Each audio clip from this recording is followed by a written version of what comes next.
నమస్కారం వాజే వార్తలకి స్వాగతం. నా పేరు రవిచంద్ర. ముందుగా ముఖ్యాంశాలు. రాష్ట్రంలో దుర్మార్గపు పాలన కొనసాగుతుంది. వైసీపీ ప్రభుత్వంపై మండిపడ్డ టీడీపీ రాష్ట్ర మహిళా అధ్యక్షురాలు వంగలపూడి అనిత.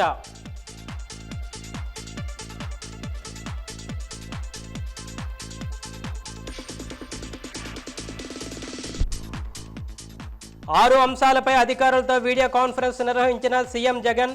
పనులు వేగవంతం చేయాలని ఆదేశాలు జారీ.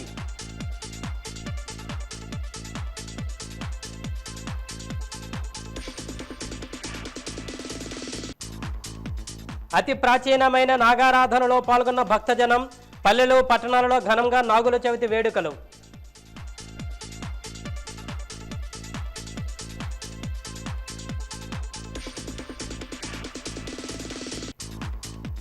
కోవిడ్-19 నిబంధనలను ఉల్లంఘించిన అధికార పార్టీ.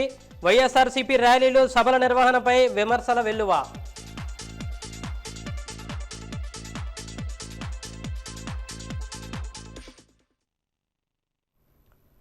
మాన్సాస్ వ్యవహారం కోర్టు పరిధిలో ఉన్నప్పుడు ప్రభుత్వం జీవో ఎలా ఇస్తుందని మాజీ ఎమ్మెల్యే తెలుగు మహిళా రాష్ట్ర అధ్యక్షురాలు వంగలపూడి అనిత ప్రభుత్వాన్ని ప్రశ్నించారు. విజయనగరం వచ్చిన ఆమె స్థానిక అశోక్ బంగ్లాలో మీడియా సమావేశంలో మాట్లాడారు. సంచయిత తండ్రి ఎవరో ఆమె చెప్పాలని ఎద్దేవా చేశారు. దీపావళి శుభాకాంక్షలు తెలిపిన సంచయిత తన తండ్రిగా శర్మ ఫోటో పెట్టిన సంచయిత మాన్సాస్ ట్రస్ట్ చైర్మన్గా ఎలా అర్హురాలని ప్రశ్నించారు. మాన్సాస్ ట్రస్టును నిర్వీర్యం చేసి మాన్సాస్ భూములను బలవంతంగా తీసుకోవాలని ప్రభుత్వం చూస్తుందన్నారు. మాన్సాస్ సంస్థలో ఎంతమంది ఉద్యోగులు పనిచేస్తున్నారని, వారికి జీతాలు ఇవ్వడం లేదని, దీంతో వారున్న రోడ్డును పడ్డారన్నారు. రాష్ట్ర ప్రభుత్వం స్థానిక సంస్థ ఎన్నికలు జరపడానికి ఎందుకు భయపడుతుందని ప్రశ్నించారు. రాష్ట్రంలోని కరోనా ఉన్న నేపథ్యంలో ఎన్నికలు నిర్వహించలేం అని ప్రభుత్వం సాగు చెప్తుందని, అలాగనుకుంటే రాష్ట్ర వ్యాప్తంగా 10 రోజుల పాటు ర్యాలీలు సభలు పెట్టారు. అక్కడ ఎవరూ కోవిడ్ నిబంధనలు పాటించలేదన్నారు. అప్పుడు కరోనా వ్యాపించదా అని ప్రశ్నించారు. ప్రజలలో ప్రభుత్వంపై వ్యతిరేకత ఉండడం వలన ఓటమి భయంతో ఎన్నికలు పెట్టేందుకు ముఖ్యమంత్రి భయపడుతున్నారన్నారు. చేతనైతే ఎన్నికలు పెట్టి తన చిత్తశుద్ధి నిరూపించుకోవాలని ఆమె డిమాండ్ చేశారు. ఈ మీడియా సమావేశంలో టీడీపీ పార్లమెంటరీ పార్టీ మహిళా సభ్యులు సువ్వాడ వనజాక్షి, అనురాధ బేగం తదితరులు పాల్గొన్నారు.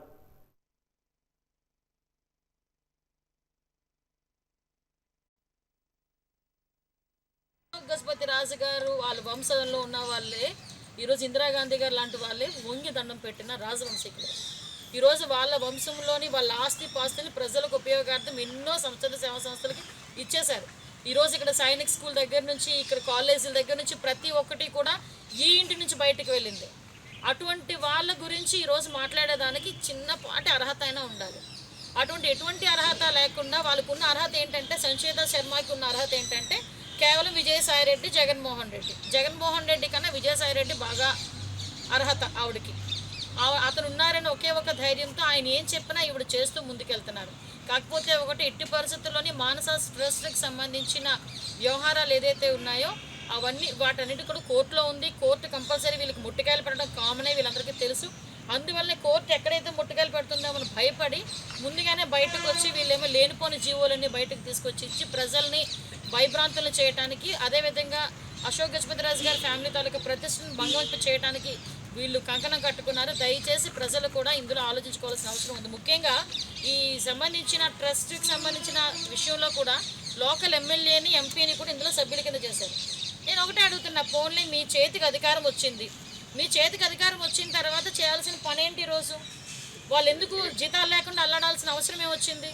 అంటే ఇది అందరికీ కారణం ఒకటేనండి. సంచేత శర్మ గారికి వెనకాతల నుంచి విజయసాయిరెడ్డి గారి దగ్గర నుంచి ఒకటి వచ్చింది, అమ్మ మాకు ఆ భూములన్నీ కావాలి, నువ్వు ముందు నుంచో మేము ఆ భూములన్నీ కొట్టేస్తాం. అయిపోయింది. ఇంకా అటువైపు భూములన్నీ అయిపోయినాయి, రాయలసీమ, కృష్ణ అటువైపు అన్నీ అయిపోయినాయి. ఇంకా వైజాగ్లో కూడా ఆల్మోస్ట్ చాలా అయిపోయింది. ఇంక విజయనగరం మీద పడ్డారు. ఇంకా దేవస్థానంకి సంబంధించిన భూములు ఎక్కడున్నా ఖర్చు వేసేస్తారు. ఇవన్నీ రేపొద్దున జీవోలు తెచ్చుకొని ఇవన్నీ కూడా వాళ్ళు అన్యాక్రాంతం అవుతాయి. ఆఖరికి ఆ భూముల మీద బతికే పేదవాళ్ళు కానీ, ఆ భూముల మీద బతికే పూజారులు కానీ వీళ్ళందరూ కూడా వీధిన పడడం ఖాయం. దయచేసి ఇప్పటికైనా ప్రజలందరూ కూడా కళ్ళు తెరిచి దీని మీద ఉద్యమ బాటలో ముందుకెళ్తేనే తప్పించి. ఆ అమ్మాయి చదివింది విశాఖపట్నం అయినా పుట్టింది పెరిగింది మన విజయనగరంలోనే. పాడుతా తీగ కంటెస్ట్లో ప్రథమ బహుమతి సాధించి ప్రేక్షకుల ప్రజల మన్నన పొందుతుంది ఈ అమ్మాయి. సరస్వతి పుత్రికల గానామృతాన్ని ఆలపిస్తుంది. PVSL హర్షిత 2019లో పాడుతా తీయగా కార్యక్రమానికి హర్షిత ఎంపికైంది. మొత్తం 27 ఎపిసోడ్స్లో మొత్తం 19 పాటలు పాడి ప్రేక్షకుల మధ్యలో ఉర్రూతలు ఊగించింది. వీటిలో 9 సార్లు best of the week awards కూడా లభించాయి. ఇవే కాకుండా స్వాతిముత్యం సినిమాలో రామా కనవేమిర అనే పాటకు గానగంధర్వుడు ఎస్పి బాలసుబ్రహ్మణ్యం తన తండ్రి పేరు మీద 10,000 రూపాయలు ప్రత్యేక బహుమతిని కూడా ఈ అమ్మాయికి అందజేశారు.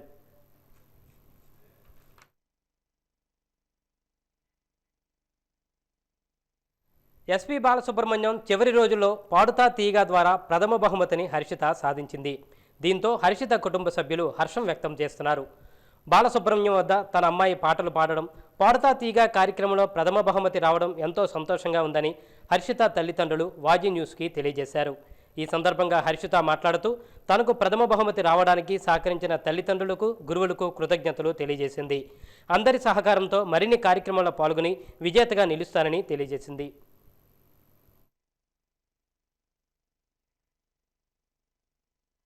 నా పేరు పివిఎస్ఎల్ హర్షిత. ముందుగా నా తల్లిదండ్రులకు, నా గురువులకు నమస్కారములు. నాకు 6 ఇయర్స్ ఉన్న దగ్గర నుంచి నేను సంగీతం నేర్చుకుంటున్నాను. పాడుతా తీగలో పార్టిసిపేట్ చేసి బాలుగారి ముందు పాడటం నేను చాలా అదృష్టంగా భావిస్తున్నాను. బాలు సార్తో నాకు చాలా చాలా మంచి మెమరీస్ ఉన్నాయి. ఆయన నాకు ఎన్నో సజెషన్స్ ఇచ్చారు. అవన్నీ ప్రాక్టీస్ చేస్తూ ఒక్కొక్క స్టెప్ ఎదుగుతూ వచ్చి లాస్ట్ వరకు విన్ అయ్యాను. నాకు చాలా సంతోషంగా ఉంది. ఆయనతో ఎన్నో మెమరీస్లో నాకు బెస్ట్ మెమరీ అయితే రామ కనవేమిర అనే ఒక సాంగ్కి ఆయన నాకు స్టాండింగ్ ఓవేషన్ ఇచ్చి నాకు ఆయన సొంతంగా 10,000 ఇవ్వటం అనేది నాకు చాలా హ్యాపీనెస్ ఇస్తుంది. ఆయన తండ్రి గారి పేరు మీద 10,000 నాకు ఇచ్చారు. అలానే నేను పాడిన 19 సాంగ్స్లో నాకు 9 times best of the week వచ్చింది. ఇంకా లాస్ట్లో ఆయనతో నాకు ప్రైజ్ తీసుకోవడం అనేది నేను ఎప్పటికీ అది నా లైఫ్ టైం మెమరీగా ఉంటుంది. ప్రస్తుతం నేను ఎంఏ మ్యూజిక్లో జాయిన్ అవుతున్నాను. ఎంఏ మ్యూజిక్ చేసి పిహెచ్డి చేద్దామని అనుకుంటున్నాను. అలాగే మూవీస్లో ఏమైనా ఛాన్సెస్ వస్తే ఖచ్చితంగా పాడతాను. అందరికీ నమస్కారం. మా అమ్మాయి పివిఎస్ఎల్ హర్షిత ఈ తెలుగు రాష్ట్రాలు రెండిట్లో కూడా ఈ సింగింగ్ ఆస్పెక్ట్లో ఒక మంచి ప్రోగ్రామ్ అయినటువంటి పాడుతా తీగలో విన్నర్గా అవడం మాకు ఎంతో ఆనందంగా ఉంది. అంతేకాకుండా మొత్తం ఈ సింగర్స్ అందరూ కూడా బాలు గారి ముందు ఒక పాట పాడితే చాలు జన్మధన్యం అని అనుకుంటారు. అటువంటిది ఈరోజు ఒక సంవత్సరం పాటు ఆయనతో జర్నీ చేయడం అనేది చాలా పూర్వజన్మ సుకృతంగా భావిస్తున్నాము. అంతేకాకుండా తను పార్టిసిపేట్ చేసిన అన్ని సాంగ్స్లో కూడా 9 times best of the week awards రావడం కూడా చాలా ఆనందంగా ఉంది. అంతేకాకుండా ఆయన ఒక పాట సందర్భంగా మా అమ్మాయికి స్టాండింగ్ ఓవేషన్ ఇచ్చి వాళ్ళ నాన్నగారి పేరు మీద 10,000 రూపాయల అవార్డు ఇవ్వడం అనేది చాలా చాలా ఆనందంగా ఉంది. అమ్మాయి పుట్టడం అనేది విజయనగరంలోనే జన్మించడం జరిగింది. స్కూల్ దగ్గర నుంచి కూడా వైజాగ్లో మేము ఉద్యోగరీత్యా అక్కడికి వెళ్ళిపోవడం వల్ల యాక్చువల్గా ఇప్పటి వరకు అక్కడే మేము ఉంటున్నాము. కానీ పుట్టునూరు అయితే మాత్రం విజయనగరమే. మన దేశంలో అతి ప్రాచీనమైన పూజ నాగారాధన. ఇంద్రునికి శత్రువైన వృత్రుడు నాగజాతివాడు. సర్పదేవతలకు రాజు సహస్రగుణుడైన అనంతుడు. విష్ణువుకి సైనంగా అమరినవాడు. శివుడు నాగాభరణుడు. ఈ భూమికి ఆధారం వాసుకి అనే సర్పం. మన రాష్ట్రంలో శ్రావణ శుద్ధ పంచమి నాడు నాగపంచమి, కార్తీక శుద్ధ చవితి నాడు నాగుల చవితి జరుపుకోవడం ఆచారం. ఆశ్లేష నక్షత్రానికి అధిష్టాన దేవత సర్పం. నాగపూజ చేయుటలో చేకూరే ప్రయోజనాలు 2. ప్రధానంగా పామును చంపిన పాప పరిహారం, ఆ పాపం వంశానికి తగులకుండా ఉండడం. వేప చెట్టు, రావి చెట్టు మొదట నాగ విగ్రహం ఉండడం పరిపాటి. ఈ విగ్రహాన్ని 2 పాములు పెనవేసుకున్న ఆకారంతో తీరుస్తారు. ఈ 2 పాములే ఇలా పింగళాకి ప్రతీకలు. నాగులను సంతానం కోసం పూజించడం సంప్రదాయం. విప్పిన పడగతో శివలింగంతో 8 వంకరల సర్ప విగ్రహం సుషుమ్నా నాడికి ఊర్ధ్వగామికి అయిన కుండలినికి సంకేతం. నాగుల చవితి రోజు పాముల పొట్ట దగ్గరికి వెళ్ళి పత్తితో వస్త్రాలు, యజ్ఞోపవీతాల వంటి నూలు దారాలతో పుత్తలను అలంకరించి పూజ చేసి పుట్టలో పాలు పోయడం ఆనవాయితీ. సర్పం మండలాకారం లేక పూర్ణవృత్తం, పూర్తి శూన్యం. ఈ పూర్ణంలో పూర్ణం తీసివేస్తే శేషము పూర్ణం. ఆ శేషమే ఆదిశేషంగా, అనంతమైన శేషసాయిగా విష్ణువుకి తల్పంగా ఏర్పడిందని పురాణాలు చెప్తూ ఉంటాయి. సుబ్రహ్మణ్య స్వామి ఆరాధనలో కూడా సర్పం ఉంటుంది. వృశ్చిక రాశిలో జ్యేష్ఠ నక్షత్రం సర్ప నక్షత్రం. ఈ నక్షత్రంలో సూర్యుడు ప్రవేశించే సందర్భమే నాగుల చవితి. మరో విధంగా చెప్పాలంటే మన శరీరమే నవరంధ్రాల పుట్ట. అందులోని పాము కుండలిని శక్తిని ఆరాధించడమే నాగుల చవితి. ఈ పుట్టలో అడుగున మండలాకారంలో చుట్టలు చుట్టుకొని పడుకున్న పాము కామోద్రేకాలతో విషాన్ని కక్కుతూ ఉంటుంది. పాలు అనే యోగ సాధన ద్వారా ఈ విషాన్ని హరించవచ్చు అనేది ఈ నాగుల చవితిలోని అర్థం. కార్తీక మాసంలో సూర్యుడు కామానికి మృత్యువుకు స్థానమైన వృశ్చిక రాశిలో సంచరిస్తాడు. ఈ కాలాన్ని మృత్యువును జయించడానికి ఋషులు యోగులు చేసే నాగారాధన సిద్ధి సాధన కాలమే ఈ కార్తీక మాసంలో వచ్చే నాగుల చవితి.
నాగుల చవితి పండుగ వేళ ఓ నాగమ్మ నిన్ను కొలిచేమమ్మ నాలుగు దిక్కు అమ్మ నాగమ్మ తల్లి జై జై జై.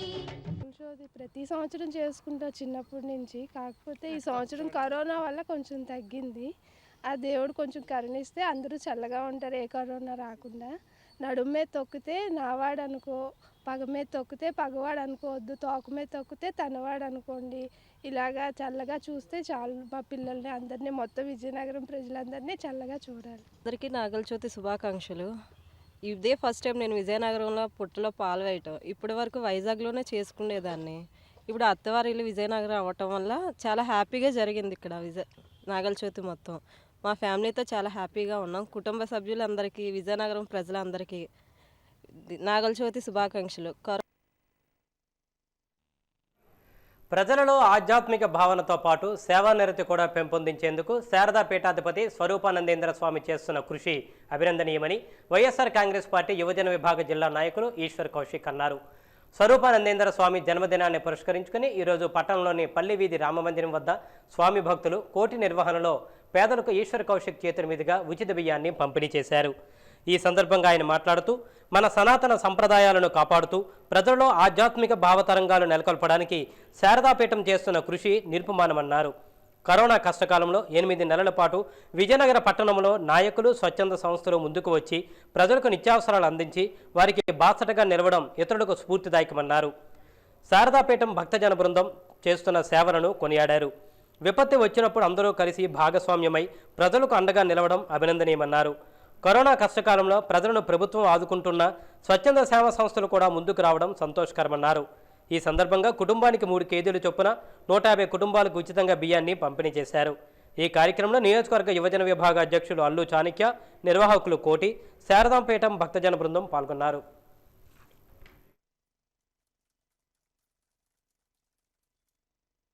స్వామి దగ్గర పుట్టినరోజు జరపడం కావున పేదలకి ఒక 60 మందికి బియ్యం పంపిణీ జరపాలని కోరుకుంటున్నాను. దానికి మన ముఖ్య అతిథిగా మన కౌశిక్ గారిని ఎందుకు నాకు చాలా అభిమానంగా ఉంది.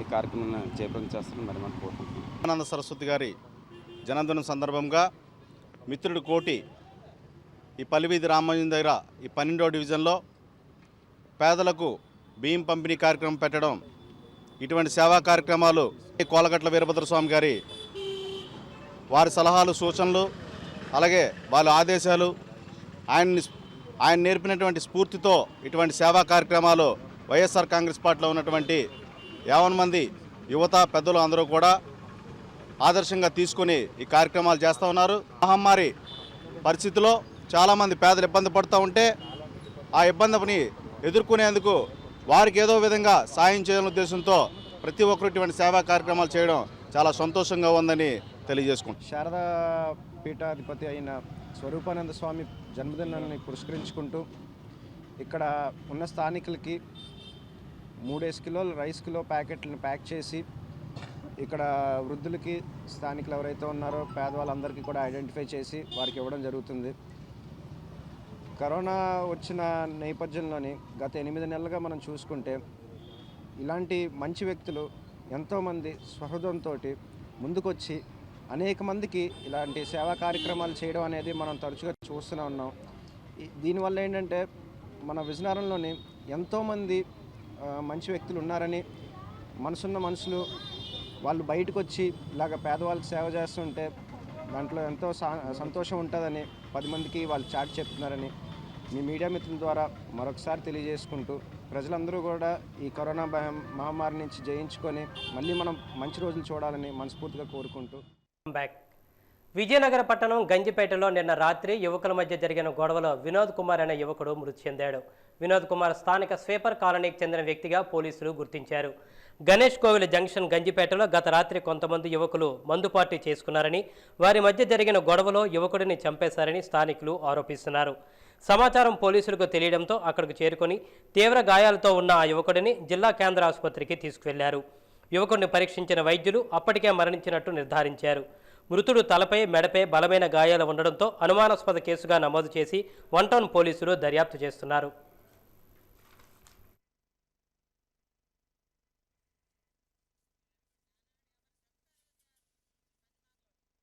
ఎప్పుడు ఈ పిల్ల గొడవలాడి వెళ్ళిపోయిందో అప్పటి నుంచి ఈ కుర్రోడు అక్కడికే వెళ్ళిపోయినాడు. తల్లిదండ్రులు మర్చిపోయి ఏటి రావడము, ఏదైనా తల్లిదర తాద్దర అవధర అడుక్కొని వెళ్ళిపోవడమే తెలుసు ఆ కుర్రోడికి. అయితే అక్కడికి వెళ్ళిపోయిన తర్వాత మరి ఆ కుర్రోడికి ఈ కుర్రోళ్ళందరూ తాగేం రాత్రి అన్ని పుల్లుగా అంటున్నారు. ఆడ ధర ఉన్న కుర్రోళ్ళు ఏడు చెప్పండి అంటే వాళ్ళు ఏడు చెప్తున్నారు కాదు. తీరమే చూసినప్పుడు ఆ కుర్రోడు అక్కడ చచ్చిపోయింది అనుకుని అని కబురు వచ్చి చెప్పగానే మేమందరూ బ్యాచ్ అందరూ వెళ్ళాము. ఆ సార్ అక్కడ ఉంది బాబు, మాకు డౌట్ ఏట్లేదు, వాళ్ళే చంపిస్తారని మాకు డౌట్ బాబు. అంటే ఇద్దరు అక్క చెల్లికి చేసుకున్నారు, అక్కకి చెల్లికి చేసుకున్నారు గొడవలు. మరి వాళ్ళకే తెలియాలి, అదాన్ని మాకేడు తెలుస్తుంది చెప్పండి. ప్రపంచాన్ని వణికిస్తున్న కరోనా మహమ్మారి 2వ విడత వచ్చే ప్రమాదం ఉందని ఒక ప్రక్క వరల్డ్ హెల్త్ ఆర్గనైజేషన్ చెబుతున్న వేళ ప్రభుత్వం అప్రమత్తమైంది. ఈ నేపథ్యంలో జనరద్దీ ఉన్న ఆంధ్రుల సంప్రదాయ పండుగలను సైతం కోవిడ్ ఆంక్షలతో నిర్వహిస్తున్నారు. ఇక విజయనగరం జిల్లాలో అత్యంత ప్రతిష్టాత్మకంగా నిర్వహించే శ్రీ పైడితల్లి అమ్మవారి సినిమానోత్సవాలను కూడా ఆంక్షల నడుమే నిర్వహించారు. కోవిడ్ని దృష్టిలో పెట్టుకుని పైడితల్లి అమ్మవారి ఉత్సవాలను ఆంక్షలతో సంప్రదాయంగా నిర్వహిస్తామని, ప్రజలు సహకరించాలని ప్రజాప్రతినిధులు, అధికారులు పిలుపునిచ్చారు. అధికారులు పిలుపును స్వాగతిస్తూ ప్రజలు అమ్మవారి సినిమానోత్సవంను చూసేందుకు రాకుండా ఇంటికే పరిమితమయ్యారు. పైడితల్లమ్మ ఉత్సవాలను నిర్వహించేందుకు ప్రజల సహకారం అందించినందుకు జిల్లా అధికారులు కృతజ్ఞతలు కూడా తెలియజేశారు. అయితే సంప్రదాయ పండుగను ఆంక్షలతో నిర్వహించిన అధికారులు, అధికార పార్టీ నిర్వహించే పాదయాత్రలు, ర్యాలీను నియంత్రించడంలో విఫలమయ్యారు. కరోనా నివారణకు మాస్కులు ధరించండి, సామాజిక దూరం పాటించండి అంటూ ఓకదంపుడు ప్రసంగాలు చేసిన అధికారులకు పాలకపక్షం చేస్తున్న ర్యాలీలలో కోవిడ్-19 నిబంధనల ఉల్లంఘన కనిపించడం లేదని చర్చ జరుగుతోంది. ఈ నెల 6వ తేదీ నుంచి 16వ తేదీ వరకు ప్రజల కోసం నాడు, ప్రజలతో నేడు అను కార్యక్రమాన్ని వైఎస్ఆర్సీపీ నాయకులు చేపట్టారు. ఈ కార్యక్రమంలో నియోజకవర్గ వర్గాల వారీగా పోటాపోటీగా జన సమీకరణ చేసి ర్యాలీలు, సభలు నిర్వహించారు. ర్యాలీలు, సభలకు నూక వేస్తే రాలనంత జనాభా వచ్చారు. ఏ ఒక్కరూ కోవిడ్-19 నిబంధనలు పాటించిన దాఖలాలు కూడా లేవు. ఇక ప్రజలకు హితబోధ చేసే ప్రజాప్రతినిధులే మాస్కులు ధరించకుండా పాదయాత్రలు చేసి ప్రజలతో మమేకమయ్యారు. ఇక జిల్లా వ్యాప్తంగా పాదయాత్రలు జరిగినప్పటికీ సాలూరు, పార్వతీపురం, బొబ్బిలి, చీపురుపల్లి నియోజకవర్గాలలో ప్రజాప్రతినిధులు చేసిన పాదయాత్రలో భారీగా జన సమీకరణ చేశారు. జనాలను చూస్తే ఎన్నికల ముందు రాజకీయ పార్టీ నాయకులు నామినేషన్లు వేసేప్పుడు ఎలా బల నిరూపణ చేస్తారో వాటిని తలపించాయి. అయితే నెల్లిమల్ల నియోజకవర్గంలో వైఎస్ఆర్సీపీ చేపట్టిన ర్యాలీలో పాల్గొన్న వారిలో కొంతమందికి వైద్య పరీక్షలు చేసుకుంటే వీరిలో 11 మందికి కరోనా పాజిటివ్ రిపోర్ట్ రావడంతో ఆ నియోజకవర్గంలో ఆందోళన నెలకొంది.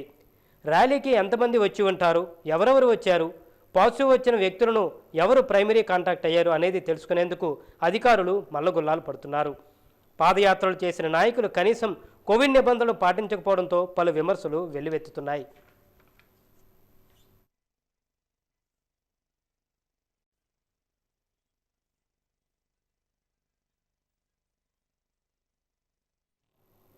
అర్హులైన పేదలకు ఇళ్ల స్థలాల పంపిణీ అంశంపై మరింత దృష్టి సారించి పనులు వేగవంతం చేయాలని ముఖ్యమంత్రి జగన్మోహన్ రెడ్డి జిల్లా కలెక్టర్ను ఆదేశించారు.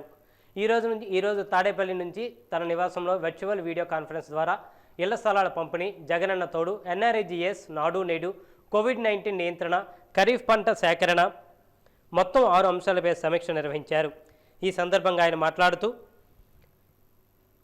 వెబ్సైట్స్ పంపిణీకి గిట్టని వాళ్ళు అవరోధాలు కల్పిస్తున్నారని, ఎన్ని అడ్డంకులు వచ్చినా లబ్ధిదారులకు చేరువ చేయడానికి కృషి చేస్తున్నామన్నారు. కోవిడ్-19 నియంత్రణకు మరింత దృష్టి సారించాలన్నారు. జగనన్న తోడు లబ్ధిదారులకు అందే విధంగా చర్యలు తీసుకోవాలని స్పష్టం చేశారు. ఈ వీడియో కాన్ఫరెన్స్లో జిల్లా collector doctor M Harijawahar Lal, వివిధ శాఖల అధికారులు, ఇతర సిబ్బంది పాల్గొన్నారు.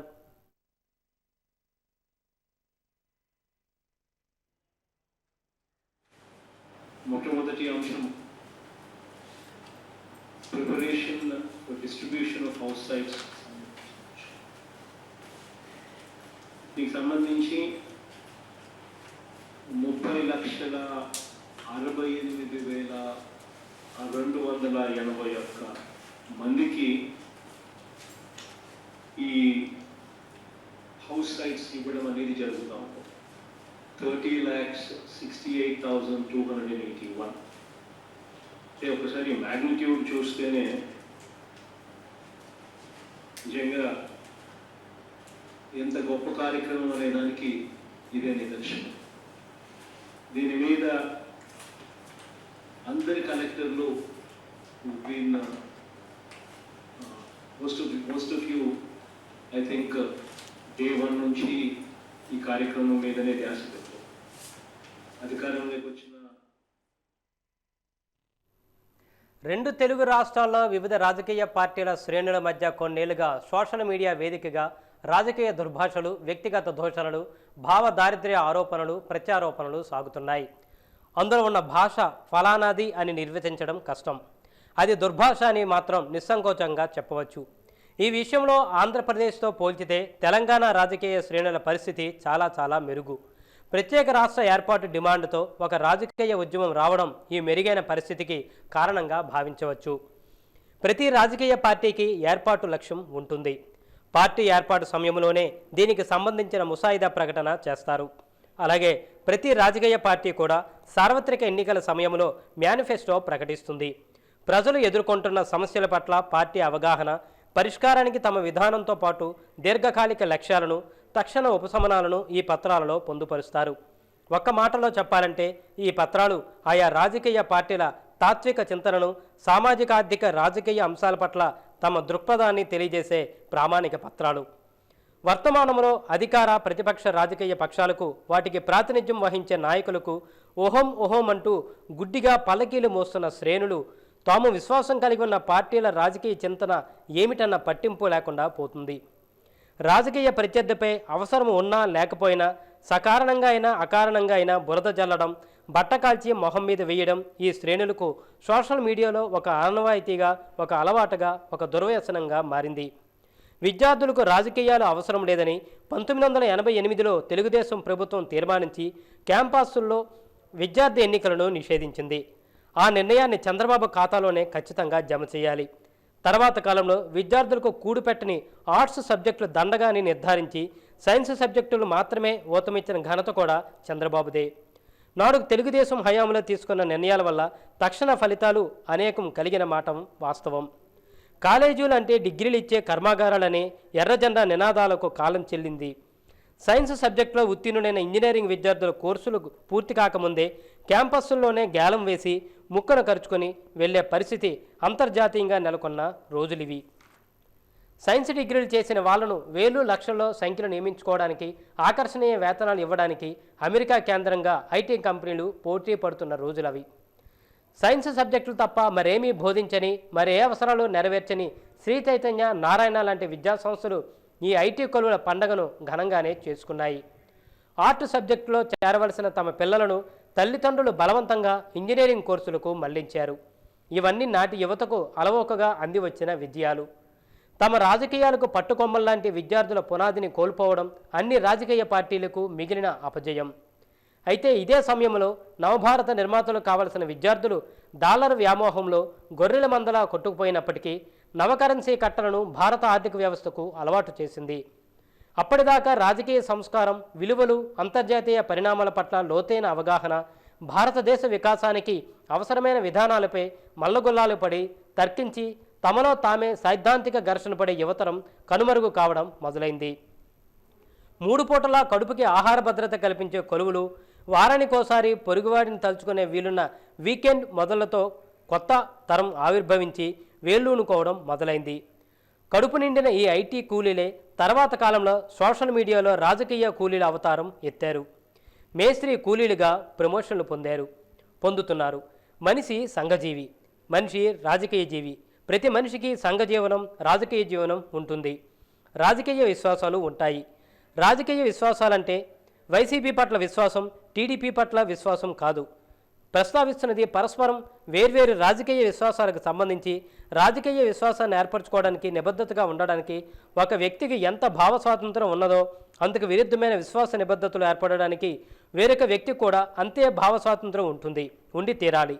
చీటికి మాటికి అంటూ ఉసిగలుపుతున్న మేస్త్రీ కూలీలను నీ వల్ల దేశానికి ఏమిరా ప్రయోజనం బాలరాజు అనే ప్రశ్నించే రోజులు ఎక్కువ దూరంలో లేవన్నది సత్యం.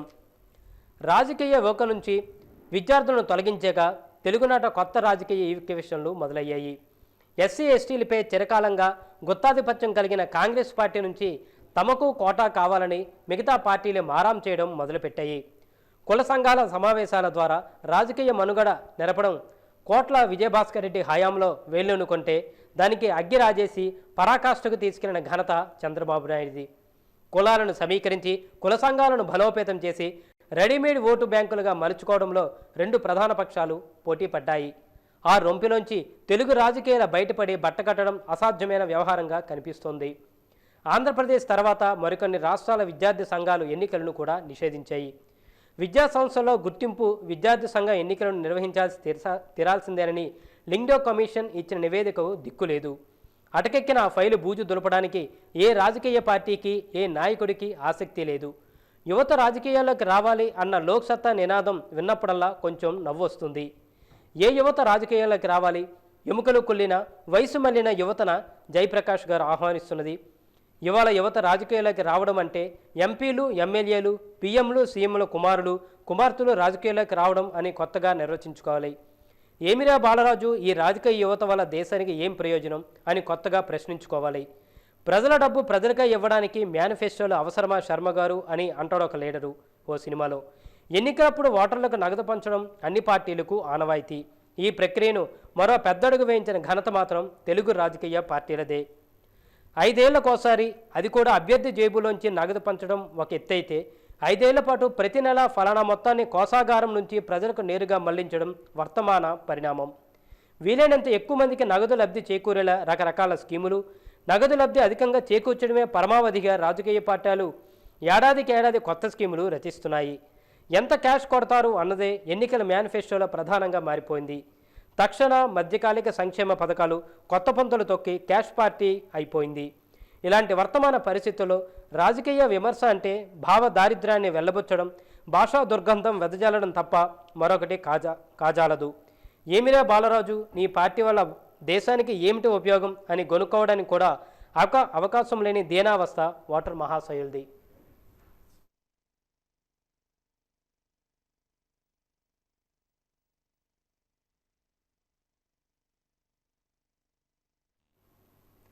కార్తీక మాసం ప్రారంభమైన సందర్భంగా పవిత్ర పుణ్యక్షేత్రాలైన పంచారామాలకు ఆర్టీసీ సర్వీసులు అందుబాటులో ఉంచామని విజయనగరం డిపో మేనేజర్ బాసిరాజు పేర్కొన్నారు.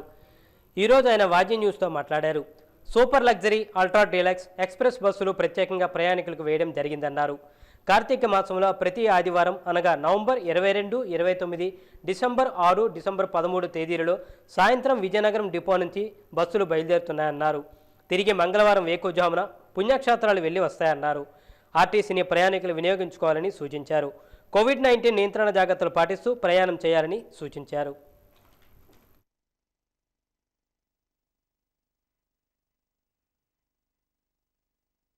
ఇప్పుడు కార్తీక మాసం సందర్భంగా బస్సులు వేయటం జరిగింది. సో ఇప్పుడు ఈ నెలలో మీకు 22, 29, 6, 13 డిసెంబర్ నెలలో 6, 13 తారీఖున బస్సులు వేయటం జరిగింది. ఇవి ఫస్ట్ మీకు అమరావతి వెళ్ళి, అంటే ఇక్కడ మనకి సాయంత్రం 4ంటికి బయలుదేరి పొద్దున్నే మీకు అమరావతి ఫస్ట్ వెళ్ళి అక్కడ దర్శనం చేసుకుని, తర్వాత భీమవరం, పాలకొల్లు, ద్రాక్షారామం, సామర్లకోట పంచారామాలు దర్శనం చేసుకుని, తర్వాత అన్నవరం దర్శనం చేసుకుని తిరిగి మంగళవారం పొద్దున్నకి మళ్ళీ విజయనగరం చేరుకునే విధంగా మీకు ఈ టూర్ ప్యాకేజ్ లాంచ్ చేయడం జరిగింది. సో ఈ కార్తీక మాసంలో మీరు ఈ 4 రోజులు మీరు వెళ్ళి సందర్శించుకోవచ్చని నేను తెలియజేస్తున్నాను. అలాగే దీనికి ధరలు మీకు ఫుల్ సూపర్ లగ్జరీ అయితే మీకు 1900 ఫుల్ టికెట్, అలాగే హాఫ్ టికెట్ 1430 రూపాయలు, అలాగే పర్ బస్ అయితే 68,000, అలాగే అల్ట్రా డీలక్స్ 38 సీట్లు 1780 ఫుల్ టికెట్, అలాగే హాఫ్ టికెట్ 1340. అలాగే వాజీ వార్తలు ముగించే ముందు ముఖ్యాంశాలు మరొకసారి. రాష్ట్రంలో దుర్మార్గపు పాలన కొనసాగుతుంది. వైసీపీ ప్రభుత్వంపై మండిపడ్డ టీడీపీ రాష్ట్ర మహిళా అధ్యక్షురాలు వంగలపూడి అనిత.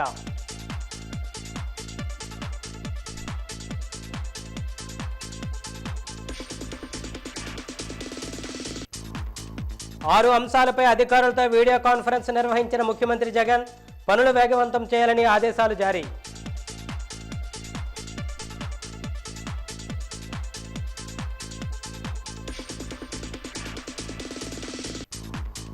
అతి ప్రాచీనమైన నాగారాధనలో పాల్గొన్న భక్తజనం.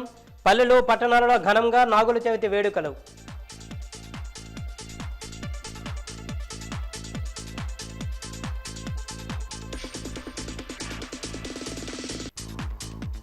కోవిడ్-19 నిబంధనలు ఉల్లంఘించిన అధికార పార్టీ.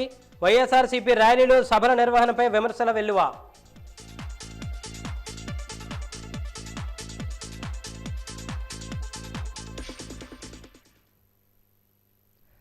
వాజీ వార్తలు ఇంతటితో సమాప్తం. నమస్కారం.